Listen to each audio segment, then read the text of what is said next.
ਐਵੇਂ नहीं फरीद ने कह दिता लोका आपो अपनी मैं अपनी भाई। अगर कोई ये आखे मेरा मन नहीं सुनता, बाबा फरीद एक मेरा भी नहीं सुनता, मैनू अपनी पई है, मन नहीं सुनता।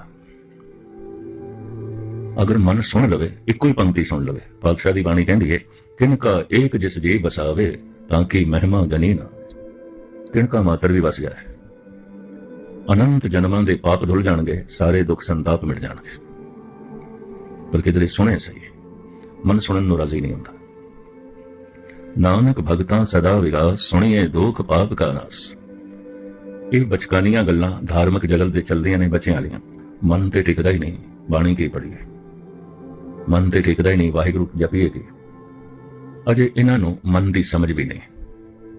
जिनको मन की प्रतीत ना है, नानक से क्या कथे ज्ञान है। महाराज कहते ने इन्हां ने की जपना है, अजे तो इन्हां नूं मन का भी नहीं पता। जिस दिन मन का पता चलेगा, उस दिन पता चलेगा कि मन तो पार जाना इंज है जिवें हिमालय की बुलंद चोटी माउंट एवरेस्ट गौरी शंकर नूं अबूर करना होए। पुराना नाम एवरेस्ट का गौरी शंकर है। और गौरी शंकर ते चढ़ना, एवरेस्ट ते चढ़ना जितना औखा है, उस तो भी कई गुणा औखा है। मन सुने, मन दे सुनदे मन मिटदा है और मन जोत स्वरूप बनता है। मन तू जोत स्वरूप है, अपना मोल पहचान। दो लफ्ज़ में अर्ज करा, जिन्ने चिर तक सुनता नहीं उन्ने चिर तक शैतान है, सुनन लग पे तो भगवान हो जाता है, परमात्मा का रूप हो जाता है। मन तू जोत स्वरूप है, अपना मोल पहचान। जपेगा कौन? कथा कीर्तन तो प्रेरित होके, गुरुद्वारे सत्संग आके प्रेरित होके जपेगा कतई नहीं। बड़ी दुनिया मंदिरां च जाती है, तीर्थां च जाती है, गुरुद्वारियां जाती है। मैं किते निराश नहीं कर रहा है। ये सारियां गल्लां सिखणियां ते गुरुद्वारे तो है ना। गुरु द्वारे होए सो जी पास। जपेगा कौन? जिसनों गुरुद्वारे आके इतनी समझ पै जाए, जन्म दुख है, जीवन दुख है, जगत दुख है, इतना पता चल जाए। जितना सियाणा मनुख होंदा है उतना ही दुखी होंदा है, जितना मूर्ख अचेत होंदा है दुखी नहीं होंदा। फिर मनुख तो परे ने पशु है, बिल्कुल मूढ़ ने, वो इतने दुखी नहीं होंगे। ते पशुओं तो परे है बनस्पति, वो तो मामूली जियां कितने दुख महसूस कर दी। मनुख ज्यादा दुख महसूस करता है बनस्पति नालों पशुओं नालों। ते मनुखां दे चों वो मनुख ज्यादा दुख महसूस करता है जो बहुत सियाणा है, दार्शनिक है, चिंतक है, जिसका मन ज्यादा जाग गया, वो ज्यादा दुखी होगा। देखो डॉक्टर किसी का ऑपरेशन करता है तो मनुख नूं बेहोश करना पैंदा, और की जगह नूं सुन्न करना पैंदा। सनाटे दे सुन्न दे दुख नहीं महसूस होता। जागृति दे मामूली जियां सुई लगेगी तो मनुख तड़पेगा, और अचेतपने च चाकू चल दें भी कुछ नहीं। अचेत मनुख, मूर्ख बंदा, मूढ़ बंदा इतना दुखी नहीं होता। जिन्ना जिन्ना सियाणा होंदा जाएगा, भाव जागदा जाएगा, दुखी होगा, दुखी होगा। तो जिस दिन ये दिस पे सारा संसार दुख है, निराश हो जाता है, उदास हो जाता है। दो लफ्ज मैं दोहरावां, ਜਿਹੜੇ संसार तो उदास होए उन्होंने निरंकार की तलाश की, दूजिया ने नहीं। जो इस जीवन तो उदास होए उन्होंने परम जीवन की तलाश की, दूजिया ने नहीं। जो परिवार तो उदास हो गए, पदार्थों तो उदास हो गए, उन्होंने परमात्मा की तलाश की थी। पदार्थ ही सब कुछ है, संसार ही सब कुछ है, परिवार ही सब कुछ है, जीवन ही सब कुछ है, परमात्मा कुछ भी नहीं है, कुछ भी नहीं। पहला ज्ञान सब कुछ दुख है। अगर जिसनों ऐसा महसूस होवे, ज्ञानी ते हो गया। सिद्धार्थ यशोधन का लड़का जो बाद विच महात्मा बुद्ध बने, राजकुमार है लेकिन सियाणा ज्यादा से, सुचेत ज्यादा से। ये चल पिया तलाश करन परमात्मा दी। परमात्मा दे ज्ञान तो परमात्मा नूं खोजण गया, नहीं दुख दे ज्ञान। संसार दुख है, जीवन दुख है, जगत दुख है। उन्होंने दुख का ज्ञान होया, परमात्मा का ज्ञान अखीर दे चाहुंदा है। वो ते सारे भरम भुलेखे दुख संताप मिटा देंदा है। परमात्मा की यात्रा आरंभ होती है संसार के ज्ञान तो, इस जीवन के ज्ञान तो। जिस दिन पता चल जाए सब कुछ दुख है, जिसनों ये पता चले भी नहीं तो सब आनंद है, मौजान है, ये अजे भावें कितना ही पाठ पूजा करे ते तीर्थां दा रटन करे, अजे परमात्मा के मार्ग ते नहीं चल सकता। भगत कबीर जी का बोल, कबीर जिन्हों किछ जानिया नहीं, तिन सुख नींद बिहाए, हमू जो बूझो बूझना पूरी परी बलाए। जिन्हां ने संसार नूं नहीं समझिया, नहीं जानिया, सुख नाल रहिंदे पे, मौजां पे कर देना, कबीर कहते मैं समझिया बला पै गई, मेरा तो हृदय तड़प उठे, उदास हो गया, निराश हो गया।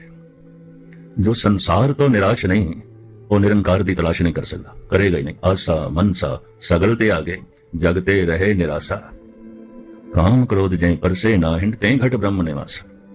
श्लोकां दे भी साहिब कहंदे ने जै विखिया सगली तजी सब ते भयो उदास। जिन्ने चिर तक निराश नहीं, उदास नहीं, ये परमात्मा की तलाश नहीं करेगा।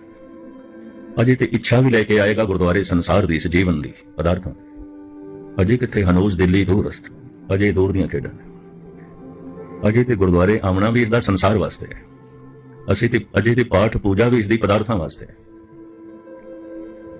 अजे जे बाणी पढ़दा भी पिया है ते परिवार वास्ते पढ़ रहा, शरीर वास्ते पढ़ रहा, पदार्थां वास्ते पढ़ रहा, इहनूं की पता है। ये अजे धार्मिक कर्म करदा होया भी संसारी है, धार्मिक नहीं है। ये बोल हो सकता है दुखी ते करनगे तुहानूं, पर असलीयत है मैं बयान करना ही चाहना। आस्था मनसा सगल ते आगे, जिन्हों असी दुख कहते हैं, जिसनों असी सुख कहते हैं, ये सुखां दे अंबार गौतम बुद्ध के घर बहुत सन। सोने के बर्तनों में भोजन खांदा सी, पलंग उसका सोने का बनिया होया सी। सैरो तफरीह वास्ते सुंदर सुंदर रथ सन, बड़े सुंदर घोड़े उन्हां नाल जुड़ते सन। आलीशान बाग बगीचे महलों दे सन। ऐसा तो कुछ नहीं जिसनों असी सुख कहते हैं तो उहदे कोल ना होवे, लेकिन कहंदा दुख है, दुख है, दुख है। जितना सुचेत बंदा होगा, सियाणा होगा, सावधान होगा, दार्शनिक होगा, चिंतक होगा, दुखी होगा। मैं पढ़ रहा सी एक दिन मिर्जा गालिब नूं, इस शायर ने भी मैनू बड़ा मुतासिर किया। इहदियां गल्लां बहुत गहरियां ते बुलंद ने। ये कहंदा है परेशानियां सारे जहां की समेट कर, जब कुछ ना बना तो मेरा दिल बना दिया। है खुदा तू सारे जहान दियां बेचैनियां परेशानियां कट्ठियां कीतियां, तेरे कोल होर कुछ नहीं बनया, मेरा दिल बना दिता। मैं इतना परेशान, मैं इतना बेचैन। इतना बेचैन मनुख हुण किस तरह जीवे। और गालिब कहंदा है बाजी चाहे इतफाल है दुनिया मेरे आगे, सारे दा सारा संसार बच्चियां दा खिडौना है, कुछ भी नहीं। इहदा मतलब है बालग हो गया, अडल्ट हो गया, इन्हां खिडौणियां नाल मैं नहीं खेडना। बाजी चाहे इतफाल है दुनिया मेरे आगे, होता है शब रोज तमाशा मेरे आगे। दिन रात तमाशा ही हो रहे हैं और पुनरुक्ति हो रही है, रिपीटेशन है। सवेरे खा लिया, शामी खा लिया, सौ गए, फिर सवेरे उठे, फिर कम धंधे च गलतान, फिर सवेरे खादा, शामी खादा, फिर सौ गए। वो कहते जीवन ते पुनरुक्ति है, रिपीटेशन है, दोहराना, और तो कुछ भी नहीं है। गालिब ये पुनरुक्ति है, कहते इस तरह मैं दोहराता रहा, ये कुछ भी नहीं है। बाजी चाहे इतफाल है दुनिया मेरे आगे, होता है शब रोज तमाशा मेरे आगे। एक खेल है औरंगे सुलेमान मेरे नजदीक। मनुख सिंघासना लई, राजनीति लई, चौधरपणे लई पता नहीं कितने पापड़ बेलदे या कितने झूठ बोलदा है, कई दफा कितने खून खराबे करदा है, तां किधरे तख्त नसीब होंदा है, तां किधरे सिंघासन नसीब होंदा है। जितना वड्डा सिंघासन चाहिए है, उतनी वड्डी हिंसा, उतना वड्डा झूठ, उतना वड्डा फरेब और उतना वड्डा गुनाह ते पाप चाहिए है, जितना वड्डा सिंघासन होवे।